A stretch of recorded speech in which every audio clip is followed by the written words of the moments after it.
He's just a warehouse worker. My wife's dad told his business partners. My wife's sister smirked. So embarrassing. I smiled silently. The TV in the room began. Meet the tech world's newest billion-dollar CEO. Look, I've survived a lot of uncomfortable situations in my 29 years on this planet. I've sat through 4-hour board meetings where venture capitalists argued about the font size on our pitch deck. I've endured software deployment disasters at 3 o'clock in the morning while surviving on stale coffee and the crushing weight of investor expectations. Hell, I once had to fire my best friend's cousin because he kept using company servers to mine Bitcoin. But nothing, and I mean absolutely nothing, could have prepared me for the psychological warfare disguised as a friendly dinner invitation from my father-in-law, Harold Lansing. The phone call came on a Tuesday afternoon while I was debugging a critical algorithm that would save our clients approximately $12 million annually in operational costs. You know, just casual Tuesday stuff. Harold's voice boomed through my speakerphone with that particular brand of condescension that only wealthy men who peaked in the 80s seemed to master. "Noah, my boy," he said, and I could practically hear the golf clap in his tone. "I'm having my quarterly business dinner at Morton Steakhouse this Friday. Thought it might be good for you to attend. Meet some successful people. You know, maybe someone there can help you find a real job." A real job? Those 3 words hung in the air like a fart in an elevator. Impossible to ignore and deeply offensive. I had to physically bite down on my tongue hard enough to taste copper because the alternative was explaining to my wife why I just told her father exactly where he could shove his quarterly business dinner. Here's the thing that made my eye twitch. I'd been running flow grid systems for 5 years.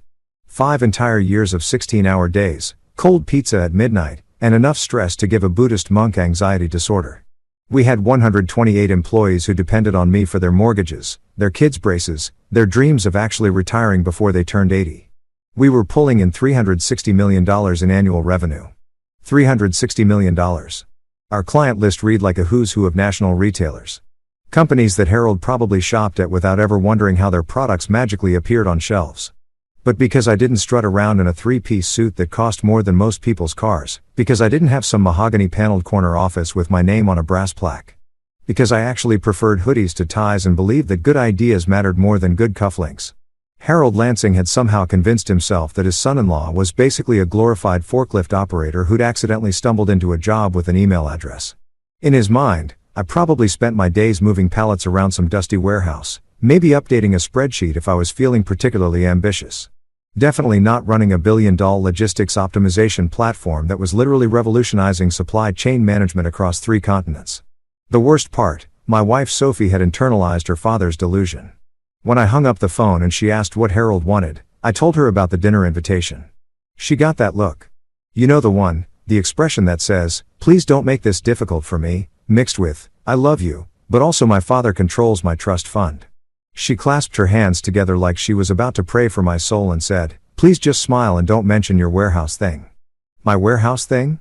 My billion-dollar baby, my 5 years of blood, sweat, and probably a concerning amount of tears reduced to a thing. Like, it was some weird hobby I did in my spare time, like building model trains or collecting vintage lunchboxes. I wanted to pull up our quarterly earnings report, point at the numbers that would make a small country's GDP look cute, and ask her to read them out loud until she understood what the hell her husband actually did for a living. But I didn't because I loved her and because I learned that sometimes you have to pick your battles. And sometimes those battles involve pretending you're totally fine with being underestimated by people who think success only counts if it comes with a corner office and a secretary named Deborah. So I agreed. Of course I agreed because that's what you do when you're married and you want to stay that way. I told her I'd go. I'd smile. I'd be pleasant. And I'd try my absolute hardest not to embarrass her in front of her father's circle jerk of self-important businessman who probably still thought the internet was just a fad. Sophie looked so relieved I thought she might actually cry. "Thank you," she said, kissing my cheek. "And maybe dress nice, like business nice." Business nice, right? Because showing up in jeans and a black turtleneck to a steakhouse would somehow shatter the fragile ecosystem of Harold's ego-driven dinner party. But here's where I decided to have a little fun with it. If they were going to treat me like some clueless warehouse worker anyway, why should I dress up like I was trying to impress them? Why should I squeeze into some uncomfortable suit and pretend to be someone I wasn't just to make Harold feel validated in his assessment of me? Screw that. I was going to show up exactly as I was. Jeans, black turtleneck, and my best calm before the storm. Expression that I perfected over years of dealing with incompetent middle managers and investors who thought they knew my business better than I did. Friday rolled around with all the enthusiasm of a root canal appointment. I stood in front of my closet looking at the one suit I owned, the one I'd bought for my wedding and hadn't touched since, and I laughed. Actually laughed out loud like a maniac. Sophie poked her head into the bedroom, already dressed in some elegant cocktail dress that probably cost more than my entire wardrobe combined. "What's funny?" she asked, suspicious. "Nothing," I said, grabbing my favorite pair of dark jeans and my lucky black turtleneck, the one I'd worn when we'd closed our Series B funding. "Just thinking about how tonight's going to be a real educational experience." She frowned, but didn't push it. 20 minutes later, we were in the car heading to Morton's, and I could feel Sophie's anxiety radiating off her in waves. She kept glancing at my outfit, then at me, then back at my outfit like if she looked hard enough, I might spontaneously transform into the corporate clone her father wanted me to be. "You look casual," she finally said, which in wife speak translated to, "You look like you're about to disappoint my entire family." "I look comfortable," I corrected. "There's a difference." She sighed. That deep, exhausted sigh that married people perfect over time. "Just please don't mention Flow Grid. Don't talk about work. Don't get into it with my dad. Just smile, eat your steak, and let's get through this. Don't mention the company I'd built from scratch. Don't talk about the thing I was most passionate about. Just sit there like a good little son-in-law and let Harold and his buddies pat each other on the back for being so very successful while I nodded along like an extra in the background of their personal business theater. Sure, absolutely. What could possibly go wrong?" As we pulled into the parking lot of Morton's, I saw Harold standing outside in his power suit, checking his Rolex like time itself owed him money. He spotted our car and his face did this micro-expression thing. A flash of disappointment so quick you'd miss it if you weren't looking for it. But I was looking for it. I was always looking for it. This was going to be one hell of a dinner. The moment I stepped out of the car, Harold's eyes locked onto my outfit with the kind of horror usually reserved for natural disasters or finding out your accountant has been creative with your taxes. He looked at my jeans, then at my turtleneck, then back at my jeans. Like maybe if he blinked hard enough I'd transform into someone wearing a proper suit with a tie that cost more than a mortgage payment. His face went through this fascinating journey of emotions, confusion, disappointment, resignation, and finally landing on barely concealed disgust. It was like watching someone discover their lottery ticket was one number off, except the lottery ticket was me and the winning number was apparently dressing like you give a damn. "That's what you're wearing, Noah?" he asked, his voice carrying that special tone that parents use when their teenager shows up to church in ripped jeans and a band t-shirt. The question wasn't really a question, of course. It was an accusation wrapped in confusion, seasoned with a healthy dose of what the hell is wrong with you. I could feel Sophie tense up beside me, probably calculating how quickly we could fake a family emergency and bail. But I just smiled. That calm, unbothered smile that I'd perfected over years of dealing with people who underestimated me. "Yeah," I said, adjusting my turtleneck like it was the finest cashmere known to mankind. Didn't want to overdress and make the CEOs insecure. You know how fragile executive egos can be. Harold's, I twitched, actually twitched.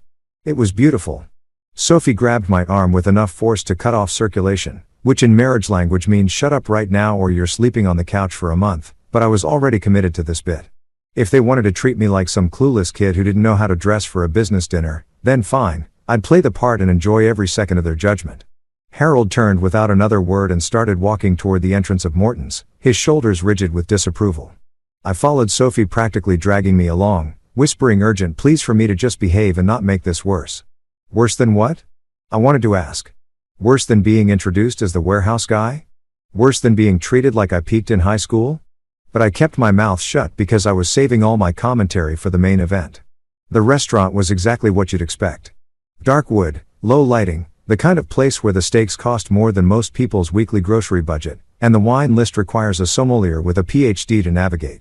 Harold led us through the main dining area toward a private room in the back, and with each step, I could feel the atmosphere getting thicker with testosterone and expensive cologne. We walked through heavy wooden doors into what can only be described as a peacock convention.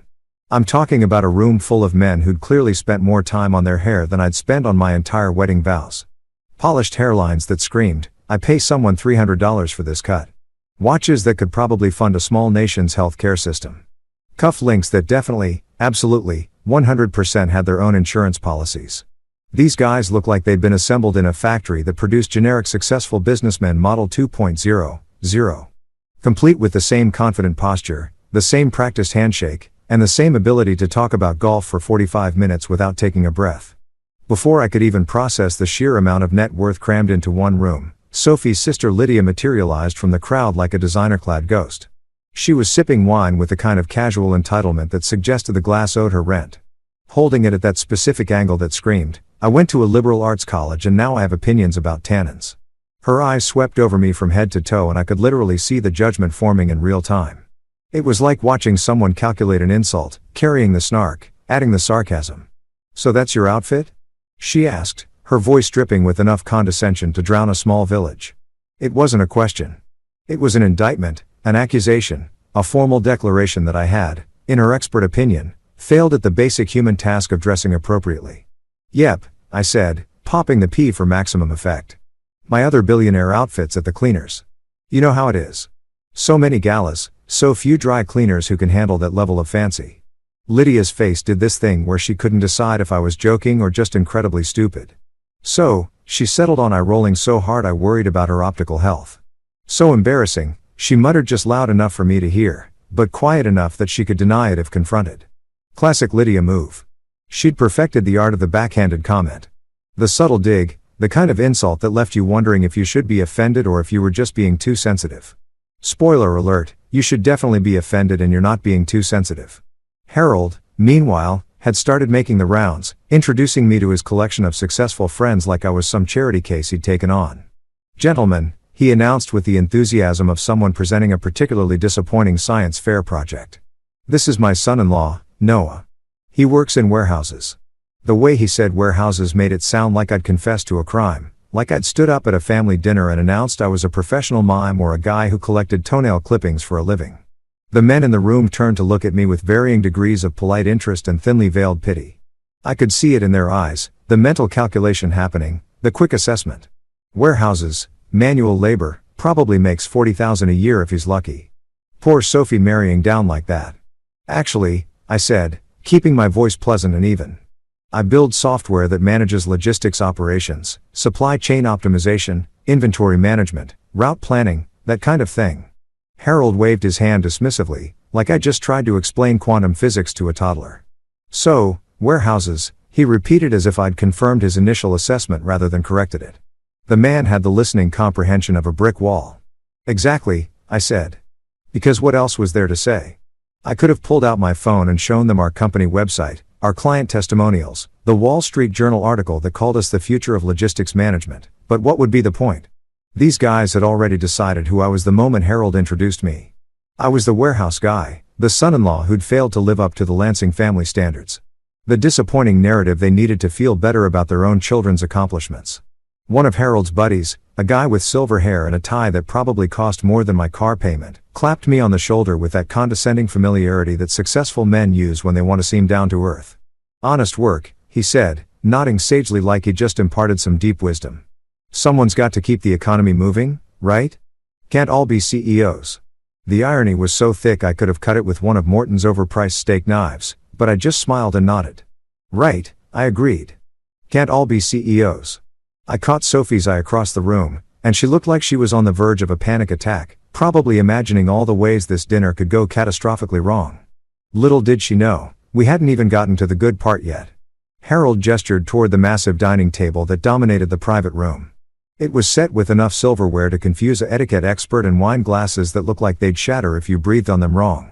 "Let's sit," he announced. "We have much to discuss.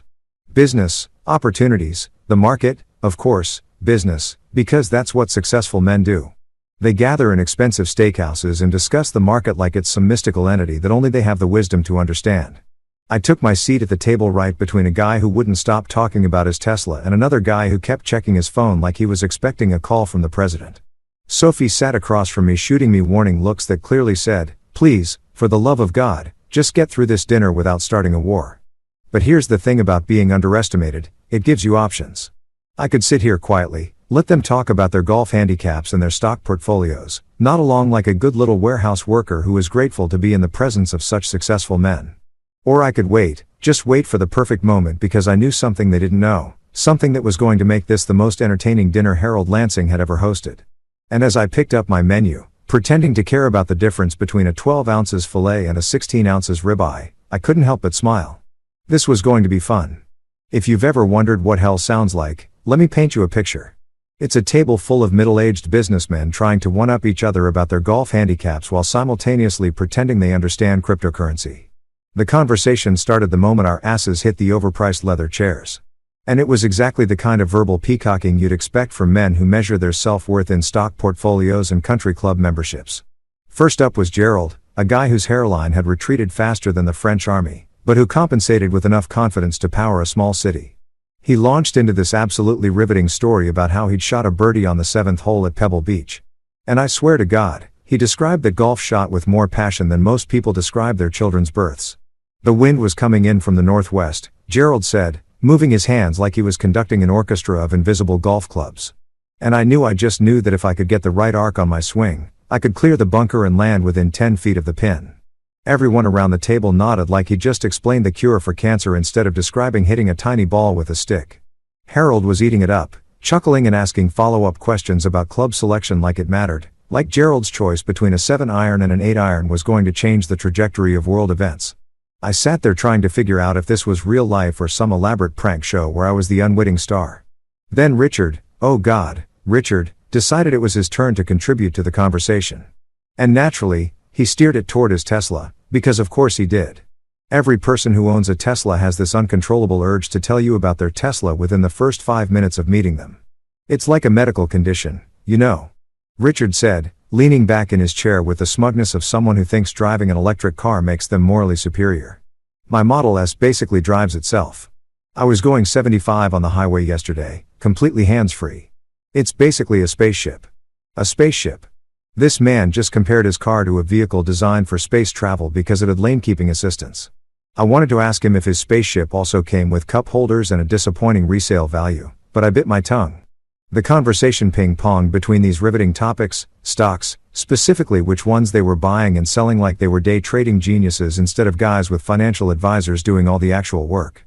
Someone brought up the market, which is code for, I'm going to pretend I understand complex economic systems by making vague statements that sound smart. One guy, I think his name was Preston or Prescott or something equally waspy, actually said with a straight face, the market's looking bullish, but you have to watch for corrections. Wow, what insight. What wisdom. Someone get this man a Nobel Prize in stating the obvious. I glanced at Sophie, who was doing her best impression of someone who found this conversation absolutely fascinating, nodding along and smiling at appropriate intervals like she'd been trained for this her entire life, which, let's be honest, she probably had been. Meanwhile, my phone was buzzing in my pocket like an angry hornet, and I knew exactly what it was. Mason, my CTO, and the guy who actually understood what our company did, was sending me updates about our deployment. We had 50 new distribution centers going live tonight. 50 facilities across 12 states, all integrating with our software simultaneously. This was the kind of operation that required precise coordination, real-time monitoring, and the kind of technical expertise that would make these guys' heads spin. But sure, let's talk about golf handicaps and self-driving cars instead. I pulled out my phone as discreetly as possible, trying to check the deployment status without drawing too much attention. The last update from Mason read Center 23 experiencing minor latency issues. Debugging now should be resolved in 15 minutes. Minor latency issues.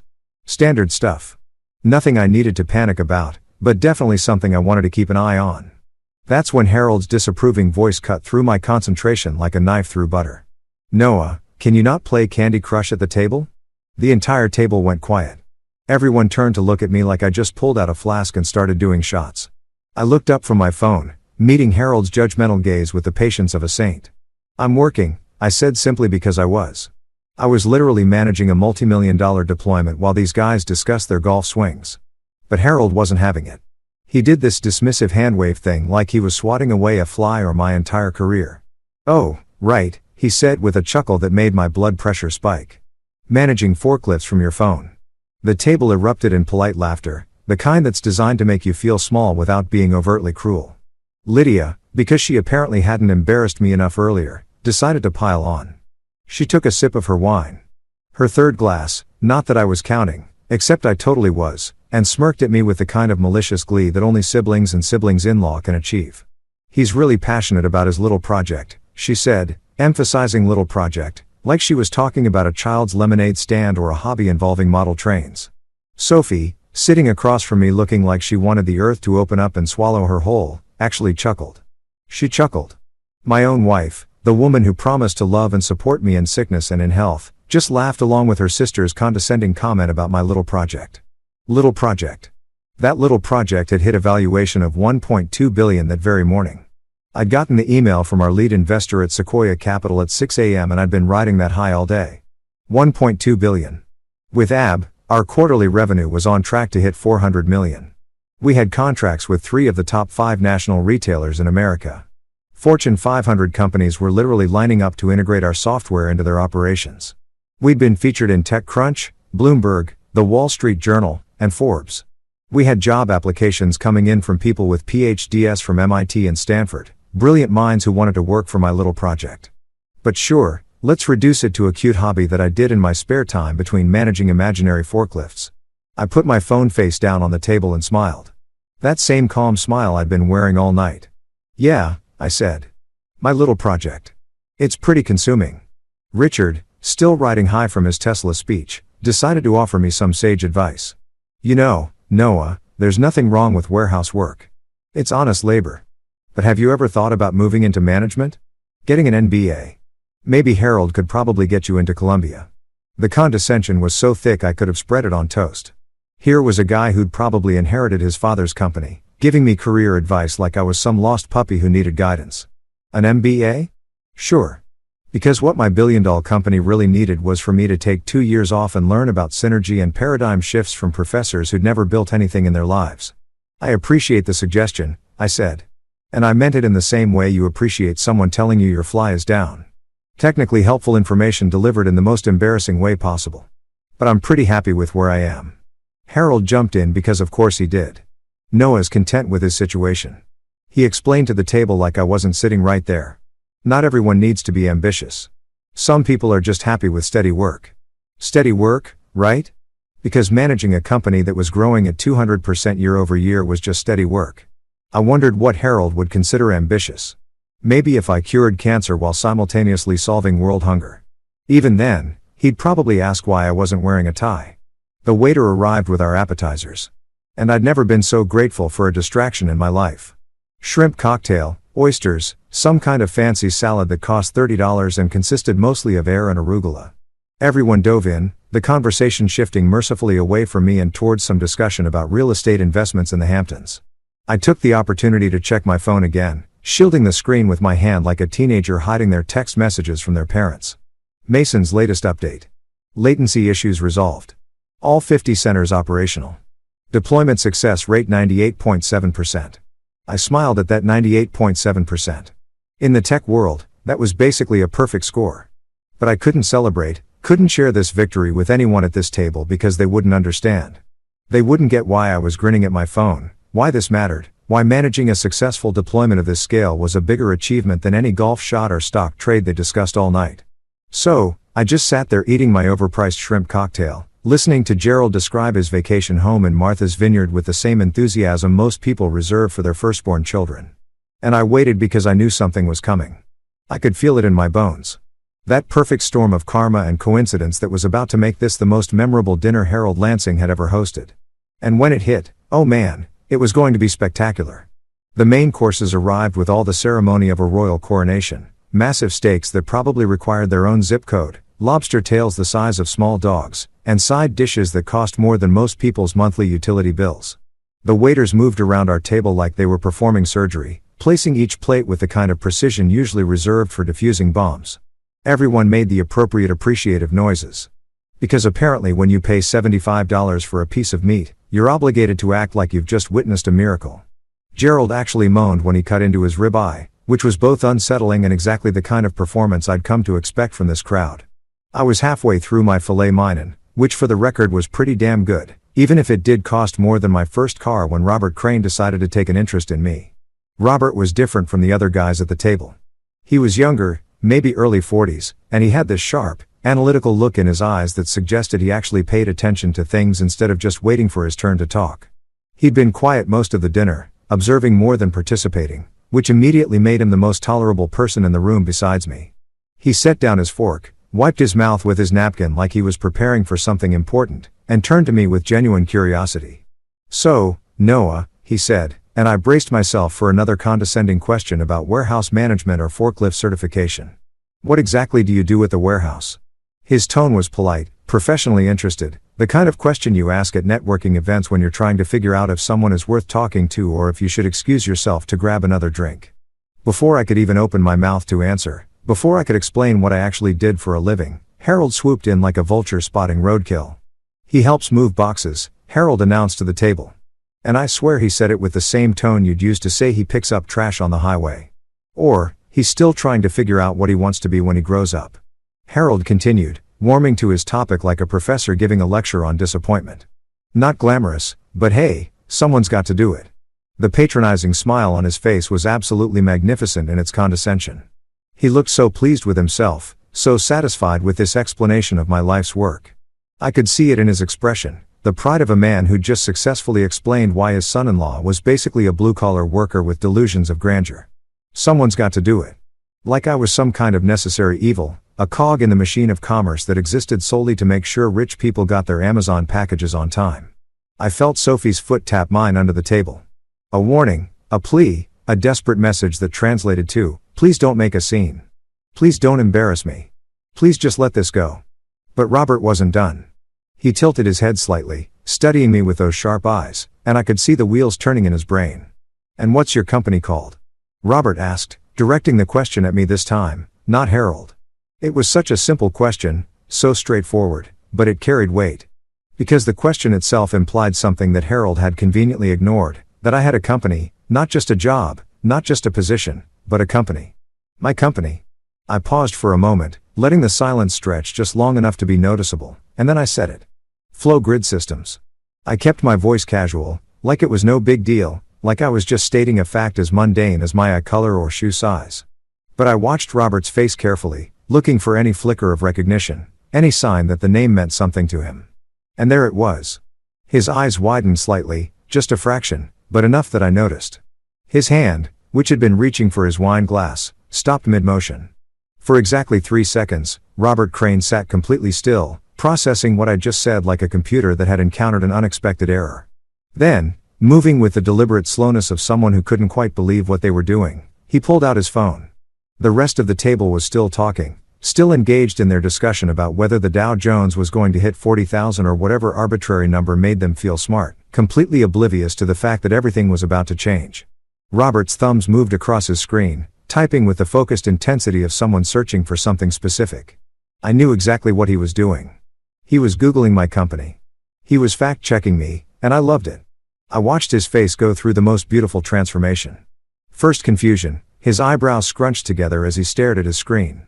Then recognition, his eyes going wide as he read whatever he was seeing. Then shock, his mouth opening slightly in surprise. And finally disbelief as he looked up from his phone to stare at me like I just told him I was actually a prince from a small European country who'd been living undercover as a commoner. The Flow Grid Systems, Robert said. And his voice had completely changed. Gone was the polite professional interest. This was something else entirely. Respect, surprise, maybe even a little awe. The logistics optimization platform, Harold, who'd been in the middle of explaining to Preston why the Fed's interest rate policy was flawed, stopped mid-sentence. What's that? He asked, looking between Robert and me with confusion. Robert ignored him, his attention laser-focused on me now. Your company just signed with Titan Distribution, right? He was still staring at his phone, scrolling through what I assumed was our press release or maybe our Wikipedia page or one of the dozen articles that had been written about us in the past 6 months. My firm was in that acquisition deal. He looked up at me, really looked at me, seeing me for the first time all night. You're the CEO? The question hung in the air like a grenade with the pin pulled. I could feel the attention of the entire table shifting toward our conversation. Could sense the other men tuning out their own discussions to listen to this one. I nodded, keeping my expression neutral like we were discussing the weather or the quality of the bread basket. Founder and CEO, I confirmed. But don't worry, I still move boxes sometimes. Virtually, I added that last part with a smile, a tiny little jab at Harold's earlier explanation of my job responsibilities. Robert let out a laugh. Not the polite, performative chuckle that had been floating around the table all night, but a genuine surprised bark of laughter that made several other people jump slightly. Holy shit, Robert said, then immediately looked apologetic for swearing at the dinner table like we were in church instead of a steakhouse. But he couldn't help himself. He was staring at me like I'd just performed a magic trick, like I'd pulled a rabbit out of a hat, except the rabbit was a billion-dollar company, and the hat was Harold's crushing disappointment. The whole table had gone silent now. That particular kind of silence that falls when something significant is happening, and everyone can sense it, but no one quite understands it yet. Gerald had stopped mid-chew, his fork frozen halfway to his mouth. Preston was looking between Robert and me with confusion. Richard had actually put down his phone, which was probably the first time all night he hadn't been checking his Tesla's battery status or whatever it is Tesla owners obsessively monitor. Harold's face was doing something fascinating. It was cycling through expressions so quickly I could barely keep track. Confusion, skepticism, concern, and something that might have been the first stirrings of dread.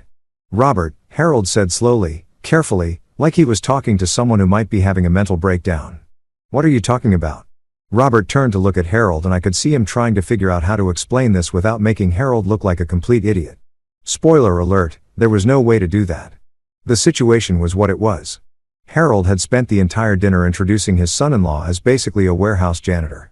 And that warehouse janitor was actually a tech CEO whose company was worth more than everyone at this table combined probably made in a year. "Harold," Robert said. And I could hear him choosing his words carefully. Flowgrid Systems is one of the most successful logistics tech companies in the country. They just completed a Series C funding round that valued them at over $1 billion. He paused, letting that sink in. Noah's company is revolutionizing supply chain management.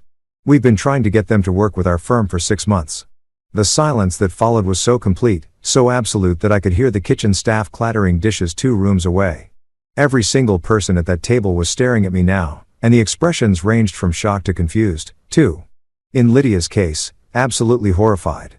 Sophie's face had gone completely pale, her wine glass frozen halfway to her lips, her eyes so wide, I worried about her eyelids cramping.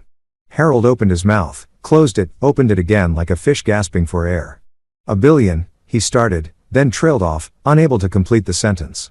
"Dollars, I finished helpfully with Ab, though technically we hit $1.2 billion this morning. So, really, we should probably round up." I took a sip of my water, perfectly calm, while the table processed this information. Lydia looked like she was going to be sick, actually physically ill. Her face had gone from its usual confident smugness to something resembling existential crisis. I could practically see her rewinding every condescending comment she'd made tonight. Every dismissive laugh, every eye roll. "But you, Harold," started then stopped again. He was having trouble with complete sentences, which was understandable. His entire worldview was currently being dismantled in real time. "I drive a Honda," I offered. "Yeah, it's paid off and it gets great gas mileage." "Crazy, right?" The sarcasm was probably unnecessary, but I'd earned it. I'd earned every single drop of it after sitting through this entire dinner being treated like I'd barely graduated high school. Robert was grinning now, full-on grinning like he'd just watched the best plot twist in a movie. He looked at his phone again, scrolling through more information. "You're 29, he said, reading from what was probably my Wikipedia page or LinkedIn profile. "You founded the company 5 years ago. You have contracts with," he scrolled. "Jesus, basically everyone. Walmart, Target, Amazon, Costco." He looked up at me with something approaching respect. How the hell did Harold not know about this? That was the million-dollar question, wasn't it? Or in this case, the billion-dollar question. I glanced at Sophie, who looked like she was mentally preparing her apology speech, then at Harold, who looked like he'd just discovered his warehouse worker son-in-law was actually Bruce Wayne. I tried to mention it once or twice, I said mildly. But someone kept calling it my warehouse thing. So, I figured, why bother? And that, my friends, is what we call a mic drop moment. You know how in movies there's always that perfectly timed moment where something happens that's so perfectly coincidental it seems completely unrealistic, like the hero is about to prove their point and then boom, exactly the evidence they need just magically appears. Yeah, I always thought that was Hollywood BS. The kind of convenient plot device that only works in fiction because real life is messy and timing is never that perfect. Turns out I was wrong. Because at the exact moment that Robert Crane had just finished explaining to the table that I was actually a billionaire CEO and not a forklift enthusiast, the universe decided to deliver the most spectacular mic drop in the history of awkward family dinners. The TV in the corner of the private dining room, which had been playing some mindless sports recap that nobody was watching, suddenly switched channels. Now, I don't know if it was divine intervention, cosmic timing, or just some waiter in the back who got bored of basketball highlights, but that screen cut straight to Bloomberg Tech. And not just Bloomberg Tech in general, oh no, That would be too subtle, too understated. Instead, the screen filled with the Bloomberg logo followed by their crisp professional anchor sitting at that iconic desk with the digital displays behind her showing stock tickers and market data. She had that serious but approachable expression that financial news anchors perfect. The one that says, "I'm about to tell you something important and you should probably pay attention." "And now," the anchor said in that clear, authoritative voice that makes everything sound like breaking news, even if she's just talking about quarterly earnings. "We meet the tech world's newest billion-dollar CEO." I felt my stomach do a little flip. The kind you get right before a roller coaster drops or right before you realize you're about to become the center of attention in a way you absolutely did not plan for. The screen transitioned from the anchor to B-roll footage. And there I was, me, Noah Lansing, on Bloomberg television standing in front of FlowGrid's main operations hub with its massive digital displays showing real-time logistics data from distribution centers across North America. I was wearing, and this detail feels important, a black turtleneck and jeans. The same outfit I was currently wearing, the same outfit that Harold had looked at 2 hours ago with the kind of disappointment usually reserved for failed solids. The camera had caught me mid-explanation, gesturing toward one of the screens while our head of operations stood next to me, nodding along. I remembered that interview. It had been 3 weeks ago, right after we'd announced our Series C funding. Bloomberg had wanted to do a feature on the new generation of tech founders, and somehow I'd made the cut. At the time, I'd been worried I'd said something stupid or that my hair looked weird. Now, watching it play in front of my father-in-law and his collection of judgmental business friends, I was just grateful I'd sounded relatively coherent and professional. The anchor's voice continued over the footage. At just 29 years old, Noah Lansing, founder of FlowGrid Systems, has redefined warehouse logistics, achieving a valuation of $1.3 billion. $1.3 billion. They must have updated their numbers since this morning. Our stock must have kept climbing after I checked it last. The sound of Sophie's wine glass hitting the table was so sharp it could have shattered crystal. I turned to look at her, and her face was doing this thing I'd never seen before. A combination of shock, confusion, pride, horror, and what might have been the dawning realization that she'd married someone she didn't actually know. Her mouth was open, literally hanging open, frozen mid-sip, like someone had hit pause on her entire existence. The wine in her glass was sloshing dangerously close to the rim because her hand was shaking slightly. That's she started, but couldn't seem to finish the sentence. Her brain had apparently blue-screened. Harold was staring at the TV like it had personally betrayed him. He squinted at the screen, leaning forward slightly, like maybe if he looked hard enough, the image would change and it would turn out to be someone else. Some other Noah Lansing who just happened to look exactly like his disappointing warehouse worker son-in-law. "That looks like," he said slowly, his voice trailing off as his brain struggled to process what his eyes were seeing. The cognitive dissonance was almost beautiful to watch. On one hand, evidence, clear, undeniable evidence broadcast on one of the most respected financial news networks in the world. On the other hand, his entire belief system about his son-in-law being a mediocre underachiever. Something had to give. "Yeah," I said, keeping my voice as casual as possible, like we were discussing the weather or commenting on the quality of the bread rolls. "I get that a lot. People say I have one of those faces." The sarcasm was probably lost on Harold, whose brain was still trying to reconcile reality with his expectations, but Robert caught it and actually snorted into his wine glass. On screen, Bloomberg was still going because apparently the universe wasn't done twisting the knife. The anchor continued with my professional biography, rattling off achievements like she was reading a grocery list. Lansing founded FlowGrid 5 years ago after dropping out of Stanford's computer science program. The company now manages logistics operations for over 300 clients, including major retailers Walmart, Target, and Amazon. Stanford dropout. That was always fun to mention. Harold had given me so much grief about not finishing my degree. Had literally told Sophie at our wedding that at least he tried college, like I'd failed out due to incompetence rather than leaving because I had a company to run and venture capitalists throwing money at me. The Bloomberg segment showed more footage. Our offices, which looked appropriately tech startup-ish with their open floor plans and standing desks, and that vintage Pac-Man machine we kept in the break room. There was a shot of our engineering team gathered around monitors looking focused and professional. Another shot of one of our client distribution centers, massive and efficiently organized with our software displayed prominently on screens throughout the facility. The company's proprietary algorithm, the anchor explained, and I could see some of the guys at the table actually leaning forward to listen, has reduced operational costs for clients by an average of 32% while improving delivery times by up to 40%. She said it like it was simple, like we just stumbled upon this solution accidentally. But I knew the reality. That algorithm had taken 18 months of development, thousands of hours of testing, and more failed iterations than I could count. We'd basically taught computers to think like the world's most efficient warehouse manager, except without the need for coffee breaks or bathroom stops. Robert had his phone out now, recording the TV screen like this was evidence he needed to preserve. Several other guys at the table had pulled out their phones, too. Probably Googling me. Probably reading the same articles Robert had found. Probably experiencing the same, oh, shit, moment of realization. Gerald was just staring, his mouth slightly open, his ribeye forgotten. Preston had put down his fork and was watching the screen with the kind of attention usually reserved for Super Bowl commercials or your doctor delivering test results. Even Richard had stopped thinking about his Tesla long enough to focus on this revelation. The Bloomberg anchor transitioned to talking about our funding rounds. And this was where it got really good.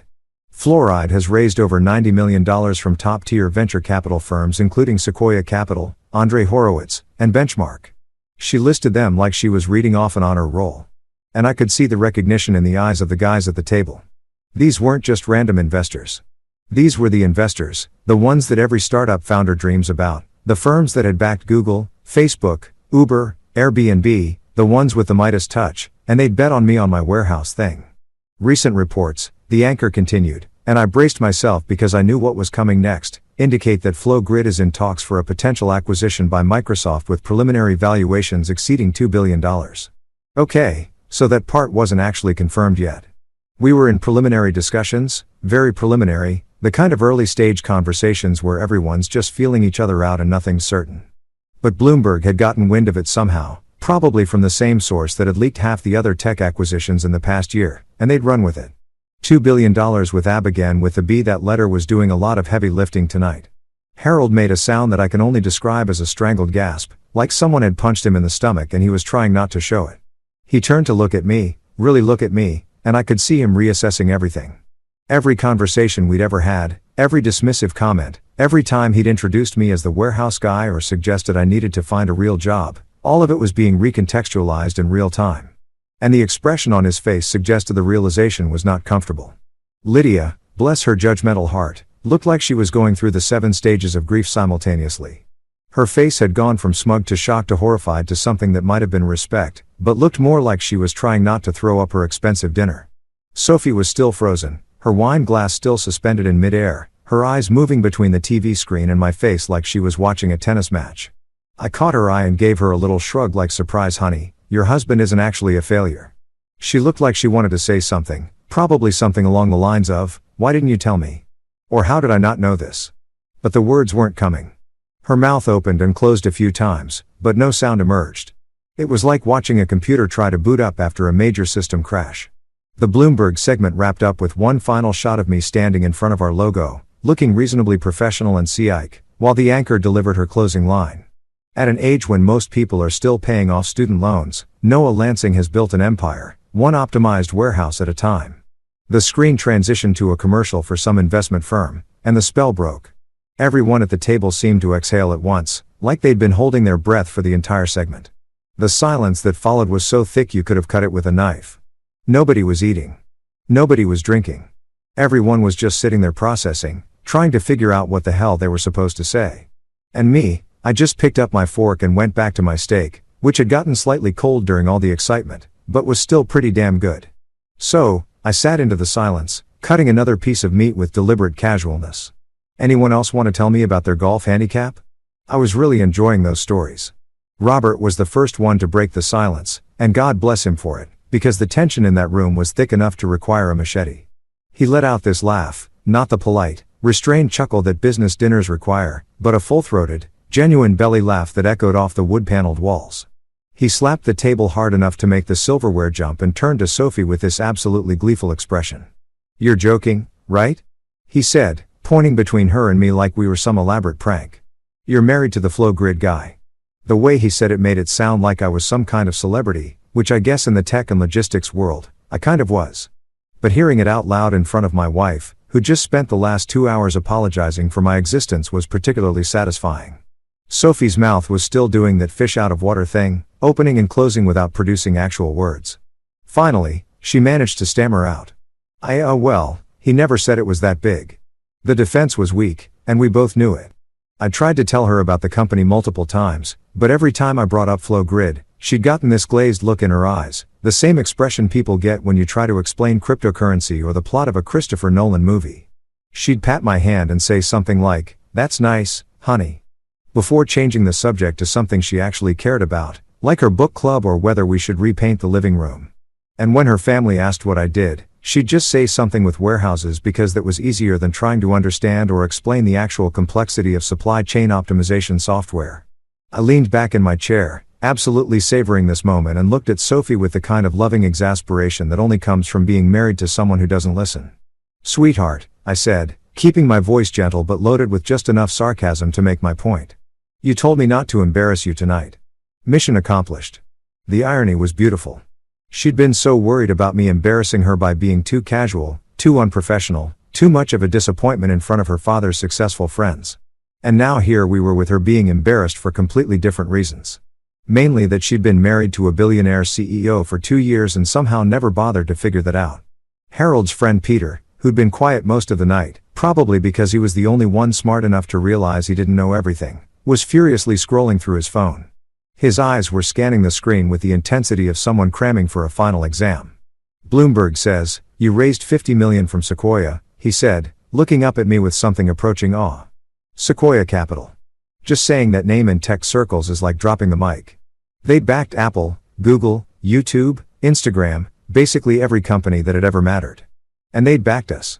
They'd taken one look at our pitch deck, our metrics, our vision, and they'd written a check so big it had made my hands shake when I deposited it. "Yep," I confirmed, taking a sip of water like we were discussing the weather. They insisted on paying for dinner after the deal closed. But I told them I had stake plans. It was a joke, obviously, but the table didn't know how to react. Was I being serious? Was I actually that casual about turning down dinner with one of the most prestigious VC firms in the world? The answer was no. I'd absolutely had dinner with them. But the confused looks on their faces were worth the little white lie. Lydia, who'd been suspiciously quiet since the Bloomberg revelation, finally found her voice. She was still gripping her wine glass like it was a life preserver. And her face had this pinched quality that suggested she was doing complex mental math about every condescending comment she'd made in the past 2 hours. "You never mentioned any of this," she said. And there was accusation in her voice, like somehow this was my fault, like I'd deliberately hidden my success just to make her look bad, rather than the reality, which was that nobody had ever bothered to ask or listen. I set down my fork and looked at her directly, letting the moment breathe. Every time I did, someone called it my warehouse job. I replied, keeping my tone even and factual. It wasn't angry. It wasn't bitter. It was just true. And the truth, as they say, hurts like a son of A. I could see the realization hitting her. The memories flooding back of all the times she'd dismissed me, rolled her eyes, made little comments about my cute little project or my warehouse thing. Robert was still grinning like a kid on Christmas morning.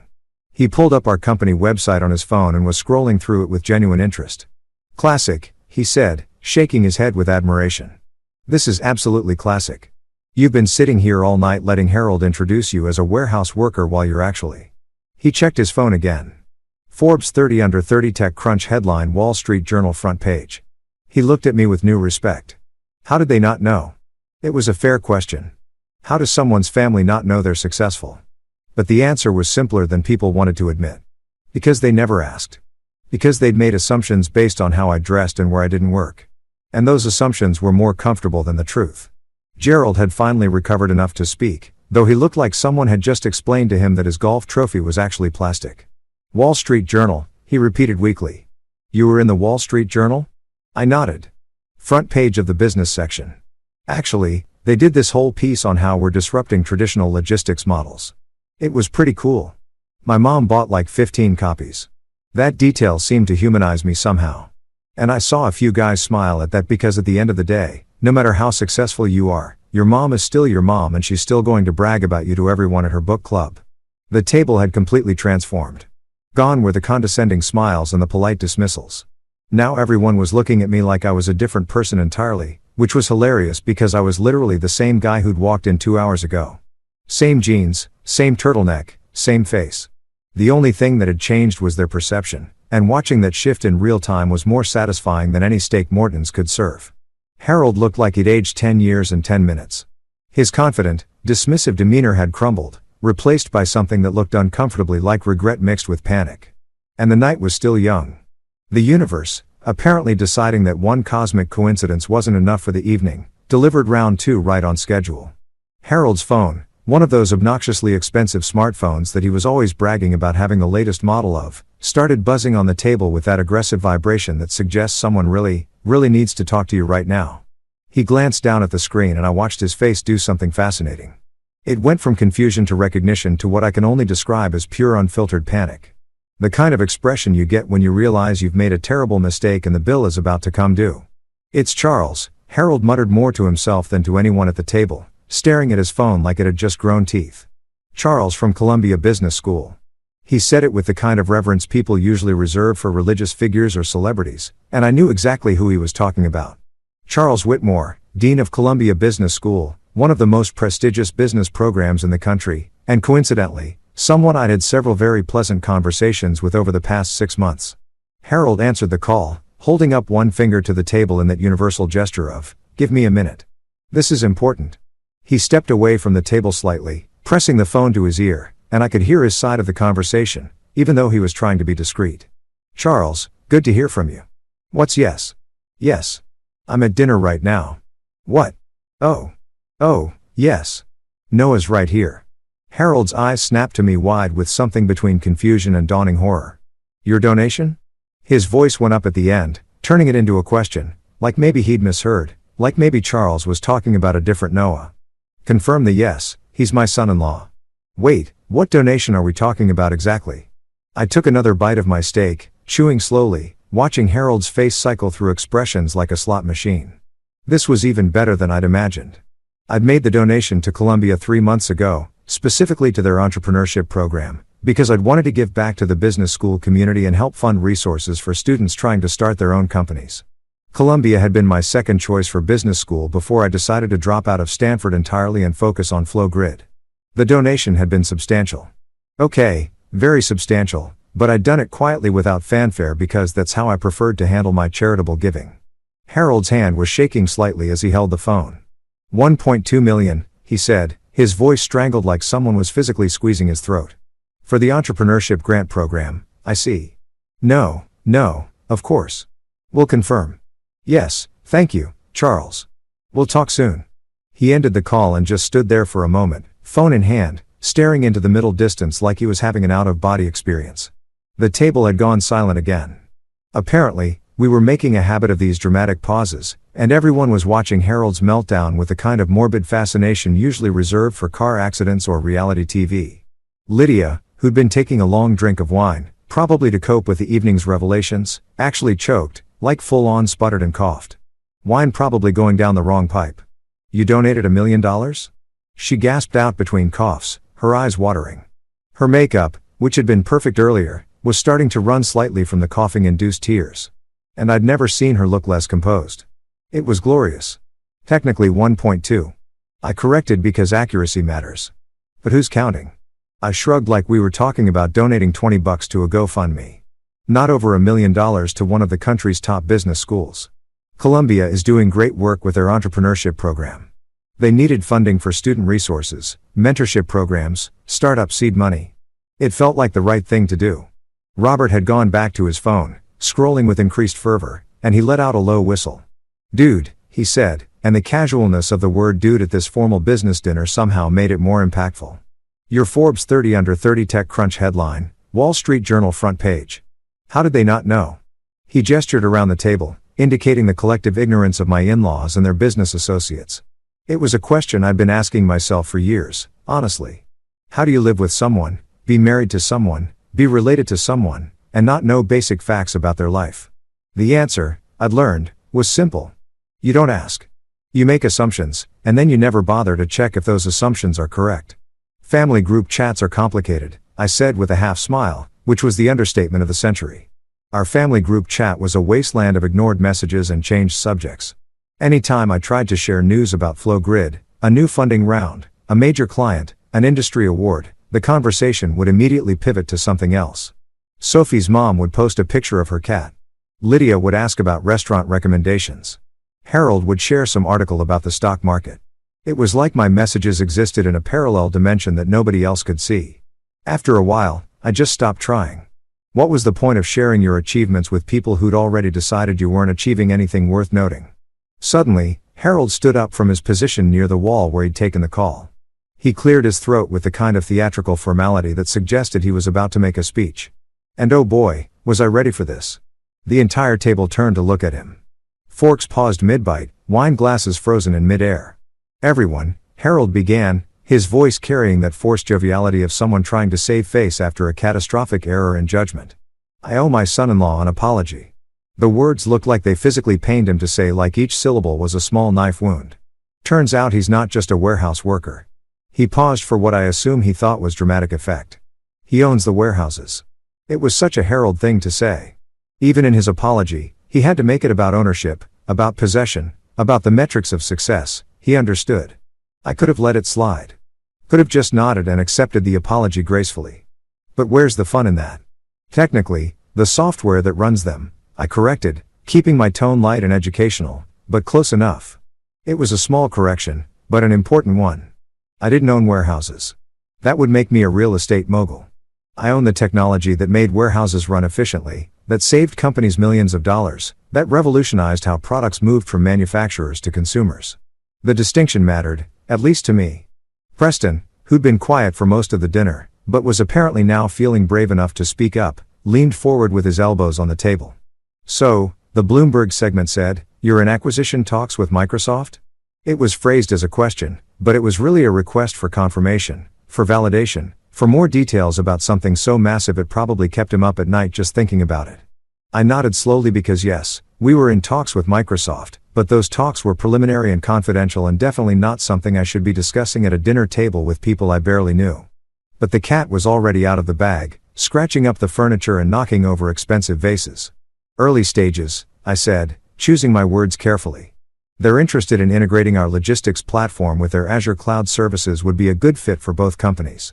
I didn't mention the proposed acquisition price because even I had limits to my pettiness and also because those numbers weren't finalized and sharing them could potentially violate about 17 different NDAs I'd signed. But the implication was clear. Microsoft, one of the largest tech companies in the world, wanted to buy my little warehouse project. Richard, the Tesla guy who'd been mercifully quiet since the Bloomberg revelation, suddenly perked up. "Wait, so you're going to sell?" he asked, and there was genuine curiosity in his voice now, not the condescension from earlier. "Thinking about it," I admitted, "but it's complicated. Would depend on the terms, what happens to my team, whether we can maintain our company culture. It's not just about the money." The irony of me saying it's not just about the money to a table full of people who'd spent the entire dinner talking about nothing, but money wasn't lost on me. Gerald looked like he wanted to ask a question, but couldn't quite figure out how to phrase it without sounding stupid.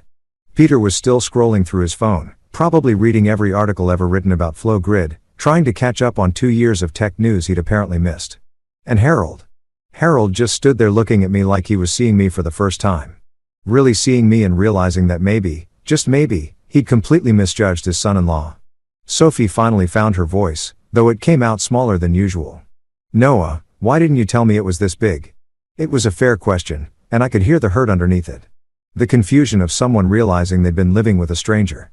I looked at her, my wife, the woman I loved, despite her occasional inability to listen.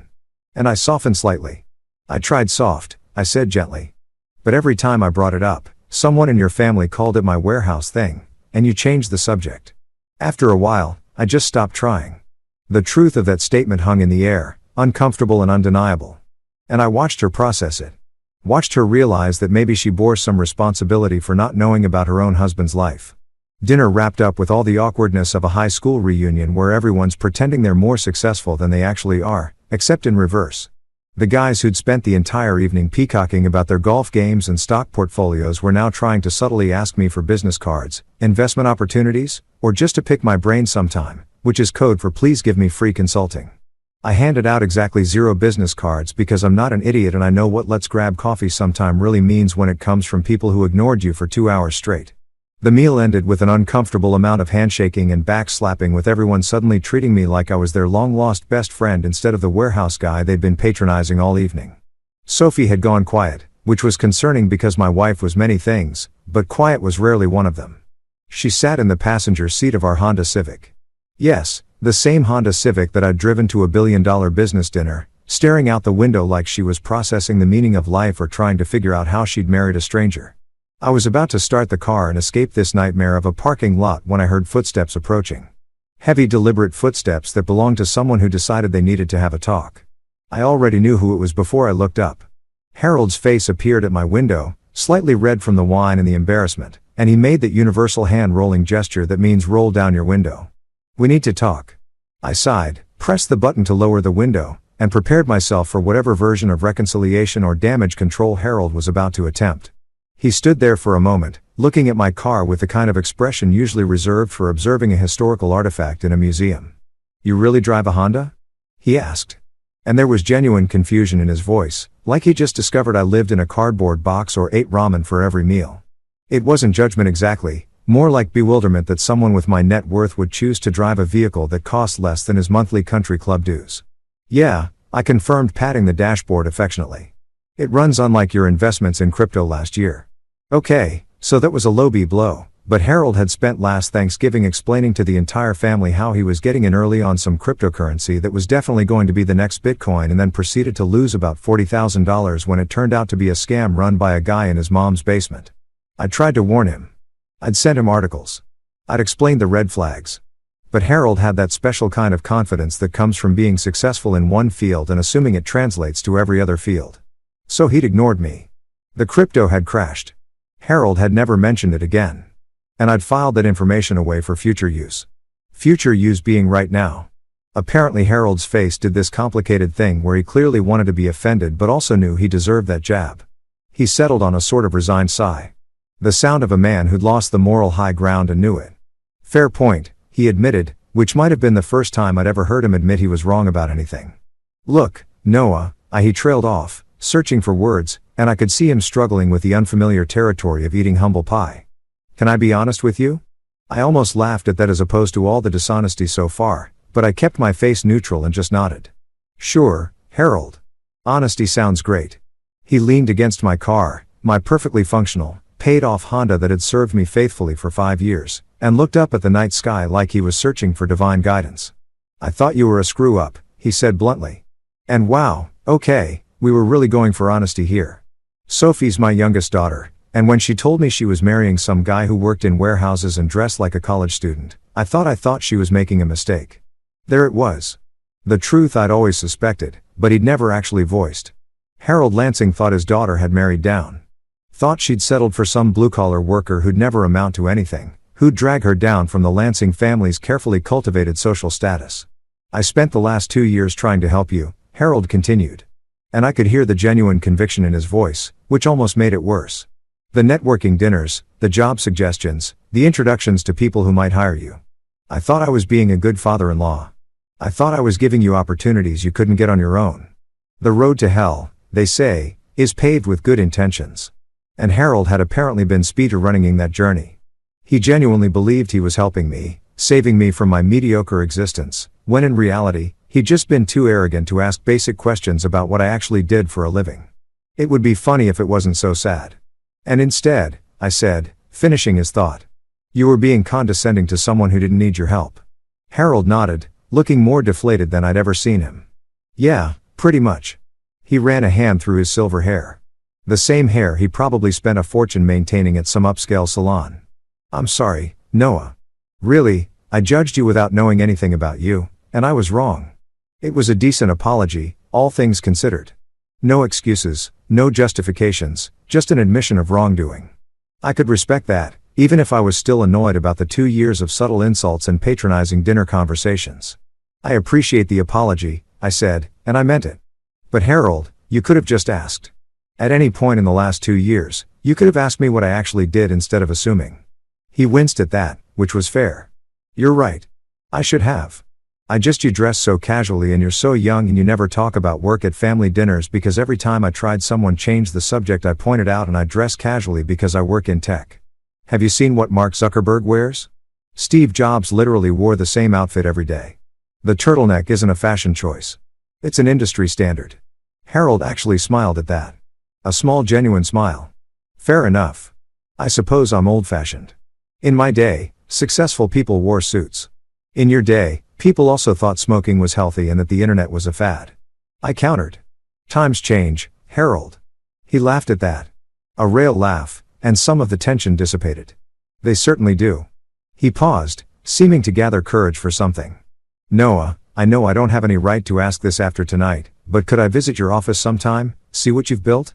The request surprised me. I'd expected more apologies, maybe some awkward questions about my net worth or investment strategy, but not genuine interest in my work. You want to visit Flowgrid? I asked just to make sure I'd heard him correctly. Yeah, Harold said, and he actually looked a little embarrassed. I'd like to understand what you do. Really understand it, not just what I read on Bloomberg. I considered it for a moment. Part of me wanted to say no. Wanted to make him suffer a little longer for the 2 years of dismissive comments and condescending introductions. But the bigger part of me, the part that actually liked teaching people about logistics optimization and supply chain management, was genuinely excited about the prospect. Sure, I said finally. But fair warning, it's a lot more interesting than it sounds. And you might actually learn something. I'm counting on it, Harold said. Then with a slight smirk that reminded me he was still the same guy who'd survived decades in business. He added, should I wear steel-toed shoes? You know, for all the forklifts. Oh, he wanted to make jokes now after everything. I grinned despite myself. Absolutely. We have forklifts everywhere. Virtual ones mostly, but you can never be too careful, Harold laughed again, shaking his head. I deserve that. You really did. I agreed. He stepped back from my car, giving it one last puzzled look like he still couldn't quite reconcile my success with my choice of vehicle. You know, Noah, you could buy anything. A Mercedes, a Porsche, a mansion in the Hamptons. Why? I interrupted. My Honda starts every morning. Can't say the same about some people's yachts. I let that sink in because I knew for a fact that Harold had bought a yacht 2 years ago that spent more time in the shop than in the water.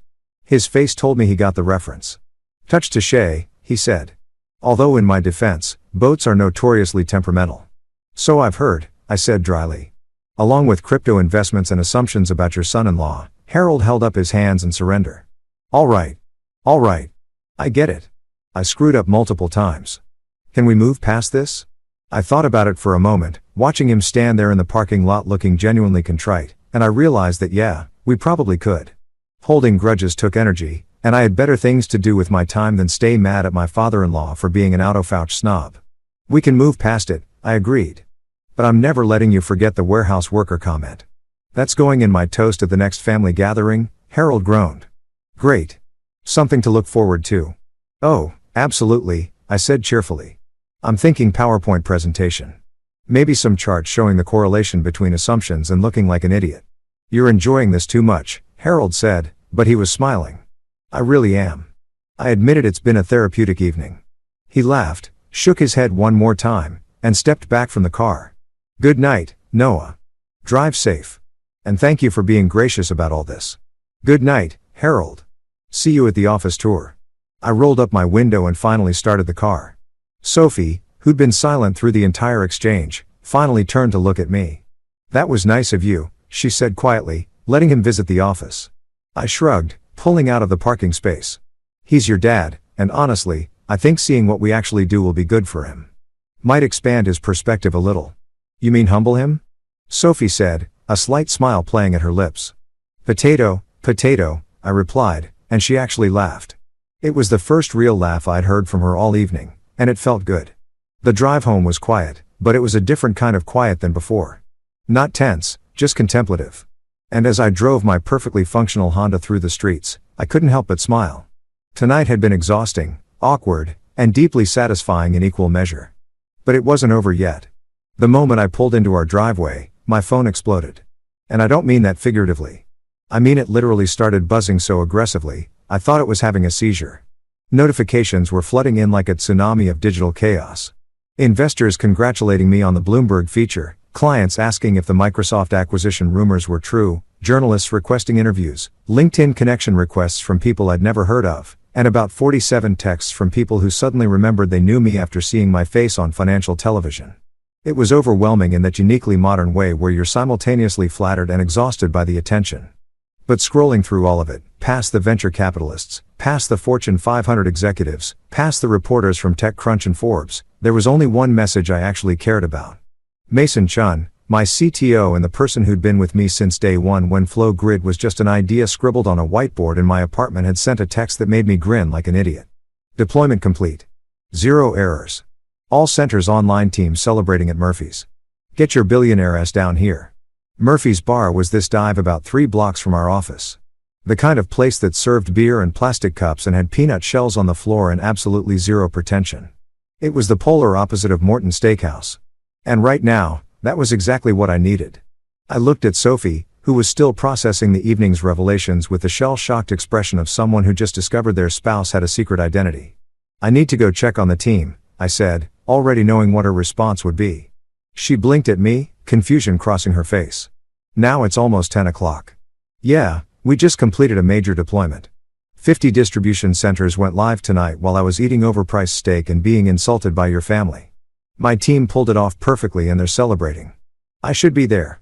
I could see her wanting to argue, wanting to tell me to stay home so we could talk about everything that had happened tonight, process our feelings, maybe have a lengthy discussion about communication in our marriage. But something in my expression must have told her this wasn't negotiable. Okay, she said softly.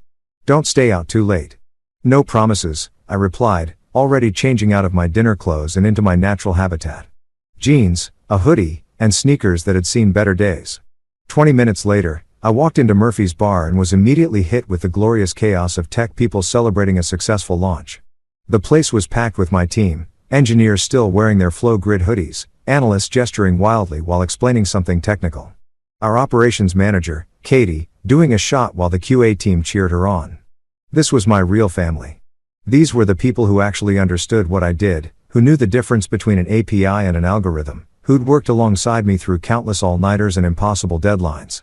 The moment I walked through the door, someone spotted me and yelled, "Noah's here."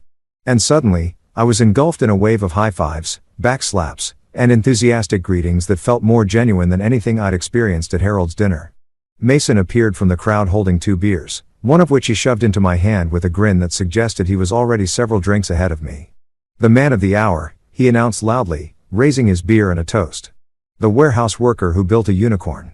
The entire bar erupted in cheers and laughter, and I couldn't help but laugh, too, because of course Mason knew about the dinner. I texted him earlier about Harold's introduction, and he'd been sending me sarcastic messages throughout the meal asking if I told them about the forklifts yet. Cheers to that, I said, raising my own beer. And cheers to you guys for pulling off a flawless deployment while I was suffering through the world's most awkward business dinner. How awkward are we talking? Asked Jennifer, one of our senior engineers who had a PhD from MIT and could code circles around anyone I'd ever met. She was perched on a bar stool, looking genuinely curious about my suffering. Bloomberg aired a segment about me right in the middle of dinner, I said, taking a long drink of beer that tasted infinitely better than the expensive wine at Morton.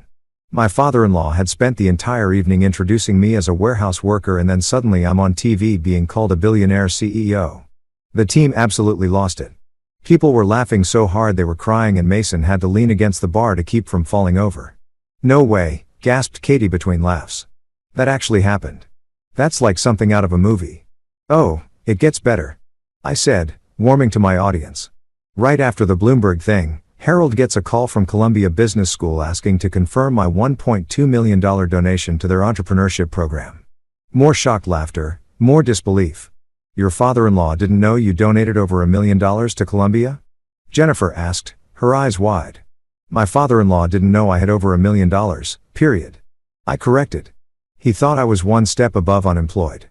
Marcus, our head of data analytics and a guy who could find patterns in chaos like some kind of mathematical wizard, shook his head in amazement. How do you not know your son-in-law is a CEO? Like, did he never Google you? Did your wife never mention it? Apparently not, I said with a shrug that was more amused than bitter now that I was away from the actual situation. They just assumed warehouse job meant, actually working in a warehouse, moving boxes, operating forklifts, that kind of thing. But you do work in warehouses, Mason said with mock seriousness. Virtual ones, very important distinction. Oh, absolutely. I agreed. I moved digital boxes requires way less upper body strength. The team was in their element now, riffing on the absurdity of the situation, coming up with increasingly ridiculous scenarios about my supposed warehouse worker life. Someone suggested I should show up to the next family dinner in a forklift. Someone else said I should hand out business cards that said professional box mover with my actual CEO title in tiny print at the bottom. Sarah, our youngest engineer who joined us fresh out of Stanford 6 months ago, raised her hand like we were in a classroom. Question. Did you tell them about the Microsoft talks? Bloomberg did that for me? I said, which was fun because those talks are supposed to be confidential, but apparently Bloomberg has sources everywhere. Is it actually happening? Marcus asked, suddenly serious. The acquisition? This was the question everyone wanted to know. The one that actually mattered to the people in this room. Because if Microsoft bought FlowGrid, it would change everything. Their jobs, their equity, their futures. I owe them honesty. Maybe, I said carefully. We're in early discussions. Nothing's decided, but if it happens, I promise you guys will be taken care of. That's non-negotiable in any deal. The mood shifted slightly, becoming more serious, more real. These people had bet their careers on FlowGrid, on me, and they deserved to know where things stood. Look, I continued setting down my beer so I could gesture properly. Whatever happens, whether we sell to Microsoft, whether we stay independent, whether we go public in a few years, you all are the reason this company works. Not me, not the investors, you, the people who actually build the product, who solve the problems, who make our clients' lives better. Katie raised her shot glass, which had somehow been refilled. Damn right we do. We're the real MVPs. Absolutely, I agreed. Which is why effective Monday, everyone's getting bonuses. The bar erupted again, this time with genuine excitement and gratitude. People were hugging, high-fiving. Someone started chanting bonus, bonus, bonus, until Mason threw a peanut at them to shut them up. How big are we talking? Jennifer asked. Always the practical one. Big enough that you'll actually notice it in your bank account, I said. Not retired to the Bahamas big, but definitely nice vacation and pay off some debt big, except for people who left early last Friday, I added, looking directly at Mason, who'd snuck out at 4:30 to catch a movie. His face fell in mock horror. That was one time. I'd been here for 70 hours that week. Exactly, I said with a grin. And you left early. No bonus for you. The entire bar booed and threw peanuts at me while Mason protested loudly about labor laws and employee rights and how he was going to report me to HR. We don't have HR, I pointed out. You're thinking of Katie, who handles that stuff in addition to operations, and she's currently doing shots. So, good luck with your complaint. Katie raised her glass in acknowledgement, spilling a little on her FlowGrid hoodie. Complaint denied. She announced with the authority of someone 3 drinks past tipsy. Mason can suffer. The night continued like that. Drinking, laughing, telling stories about deployments gone wrong and clients who didn't understand technology, and that one time we almost lost a major contract because someone accidentally deleted a production database. These were my people, the ones who got it, who understood what we'd built together, who didn't care that I wore hoodies instead of suits or drove a Honda instead of a Tesla. They cared about the work, about solving problems, about building something that actually mattered. Around midnight, as the bar started to empty and people began calling Ubers to head home, Mason pulled me aside. Seriously though, he said, the alcohol making him more sincere than usual. That must have been weird tonight. The dinner thing. It was surreal, I admitted, but also kind of satisfying. Like I spent 2 years being underestimated by these people and then watching their faces when they realized who I actually was. Yeah, that felt good. You're a petty man, Noah Lansing, Mason said with approval. I respect that. Thank you, I said. I try. He clapped me on the shoulder, swaying slightly. But for real, you handled it well. You could have been in about it. Rubbed it in their faces. Made them feel terrible. But you were cool. That's good leadership. I saved all the energy for you, I said. Hence the bonus thing. You're not actually withholding my bonus, right? Mason asked, suddenly worried. Of course not, I assured him. But I'm going to bring it up at every team meeting for the next month. Fair, he conceded. I deserve that. I left Murphy's around 1 o'clock in the morning, pleasantly buzzed and genuinely happy in a way I hadn't been at the fancy steakhouse dinner. The night air was cool, the street was quiet, and my phone had finally stopped buzzing quite so aggressively. I had texts from Sophie asking when I'd be home, a few more investor emails I'd deal with tomorrow, and one message from Harold sent 20 minutes ago. Thank you again for tonight. Looking forward to the office visit, Harold. I smiled at that, typed back a quick anytime, and headed to my car. Tomorrow would bring more chaos, more interview requests, more questions about Microsoft, more family members suddenly interested in my life. But tonight, right now, I was just a guy who'd built something cool with a team of brilliant weirdos. And that felt pretty damn good.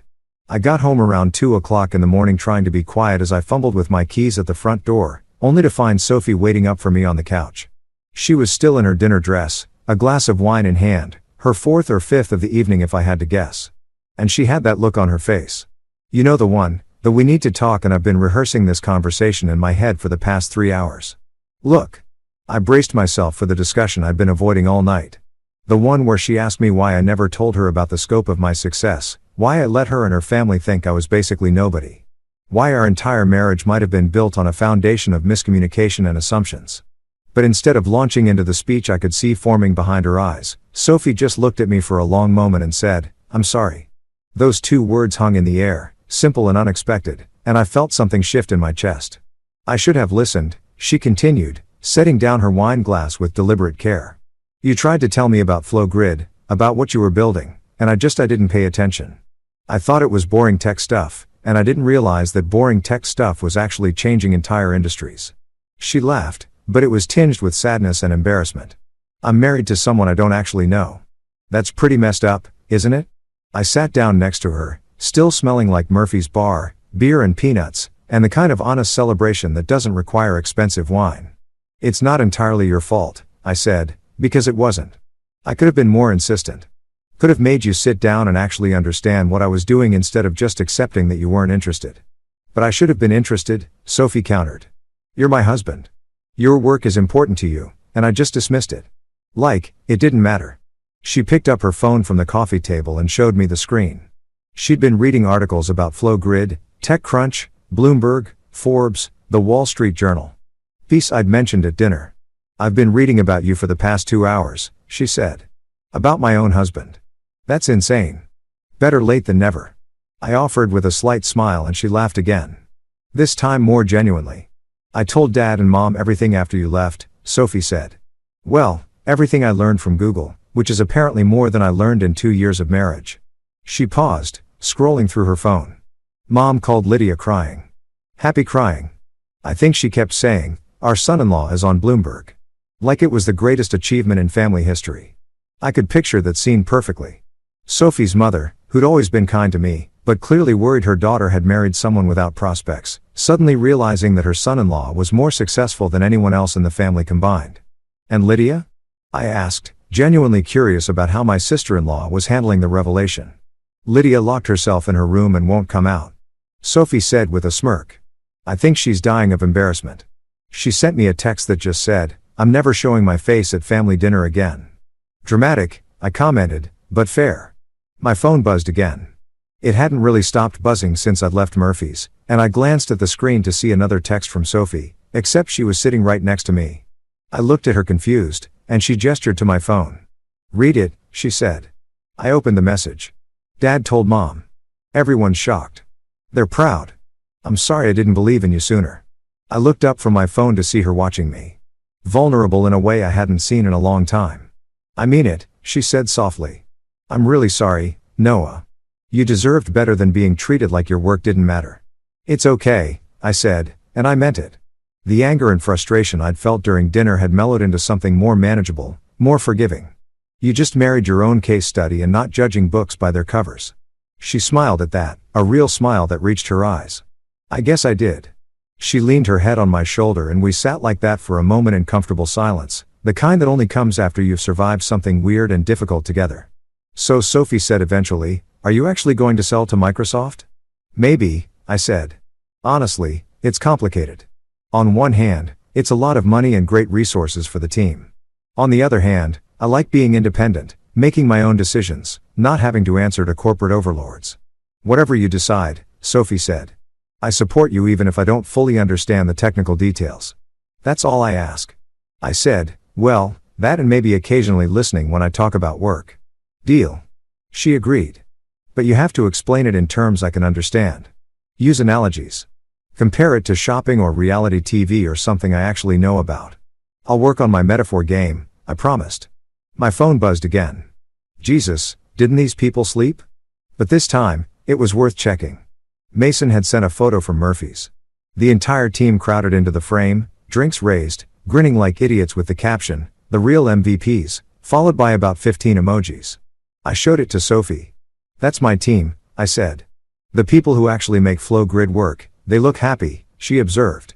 "They are happy," I confirmed, "because they're building something that matters and they're doing it with people who get it. No pretense, no judgment, just good work and mutual respect." "Is that a dig at my family?" Sophie asked, but she was smiling. "Maybe a little," I admitted. I leaned back into the couch, feeling the exhaustion of the day finally catching up with me. Tomorrow would bring a whole new set of challenges. Harold's office visit, more media requests, the continuing Microsoft negotiations, probably some awkward family phone calls. But right now, in this moment, I was exactly where I needed to be. "You know what the best part of tonight was?" I said to Sophie. "Watching your dad's face when he realized," she guessed. "That was pretty good," I acknowledged. But no, the best part was knowing I didn't need anyone's validation. Not Harold's, not his business friends, not even Bloomberg's. I built something real, something valuable, and I did it my way. "In jeans and a turtleneck," Sophie added. "In jeans and a turtleneck," I confirmed like a proper tech CEO. She laughed and stood up, pulling me toward the bedroom. "Come on, warehouse worker. You need sleep. That's billionaire warehouse worker to you," I corrected, and she threw a couch pillow at my head. As I drifted off to sleep that night, my phone finally silent on the nightstand, I couldn't help but smile at the thought of Harold's face the next time Bloomberg introduced me. Meet the tech world's newest billionaire, formerly known as just a warehouse worker. Yeah, I thought that had a nice ring to it. Success isn't about wearing a tie or having a corner office or impressing people at fancy steakhouse dinners. Success is knowing you built something that matters, treated people with respect, and stayed true to yourself even when everyone else thought you should be someone different. And as I finally surrendered to sleep, I made a mental note to wear my oldest, most casual hoodie to Harold's office visit, just to make a point, because some things are too fun to resist.